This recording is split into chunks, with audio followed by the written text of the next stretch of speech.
السلام علیکم۔ آج کی کہانی ہے سپاہی کا وعدہ۔ صبح کا وقت تھا، شمالی علاقوں میں برف باری ہو رہی تھی، چاروں طرف سفید چادر بچھی ہوئی تھی۔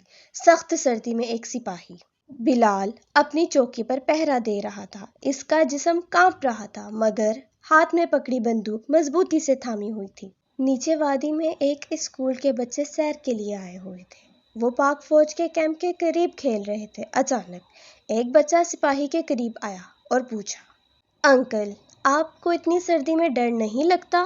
آپ کو گھر کی یاد نہیں آتی؟ بلال مسکرایا، اپنی جیب سے ایک پرانی تصویر نکالی اور بچے کو دکھاتے ہوئے کہا، یہ میرے بیٹے کی تصویر ہے جو تمہاری عمر کا ہے۔ میں اس کے لیے اور تم سب کے لیے یہاں کھڑا ہوں تاکہ تم سکون سے سو سکو، ہنس سکو، پڑھ سکو۔ بچہ حیران تھا، اتنی قربانی صرف ہمارے لیے؟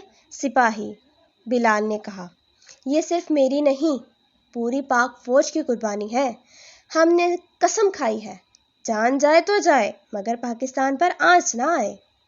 اسی وقت وائرلیس پر ایک اطلاع آئی کہ سرحد کے قریب مشکوک نقل حرکت ہوئی ہے۔ بلال نے تصویر کو چوما، جیب میں رکھا اور مورچے کی طرف بھاگ گیا۔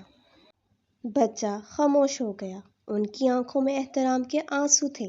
وہ جان چکے تھے، ہم سکول جا سکتے ہیں، کھیل سکتے ہیں، خواب دیکھ سکتے ہیں، کیونکہ کہیں کوئی سپاہی جاگ رہا ہے۔ تو بچوں، یہ کہانی ہمیں کیا سکھاتی ہے؟ کہ پاک فوج کے صرف سپاہی نہیں، ہمارے اصل ہیرو ہیں۔ وہ اپنا آرام، اپنا گھر، اپنی خوشیاں قربان کرتے ہیں تاکہ پاکستان سلامت رہے۔ ہمیں ان پر فخر ہے اور ہمیں بھی اپنے فرائض ایمانداری، محنت اور جذبے سے نبھانی چاہیے۔ اگر آپ کو ہماری یہ کہانی اچھی لگی ہو تو ہمارے چینل کو لائک کریں، سبسکرائب کریں اور بیل آئیکن کے بٹن کو پریس کرنا مت بھولیے گا۔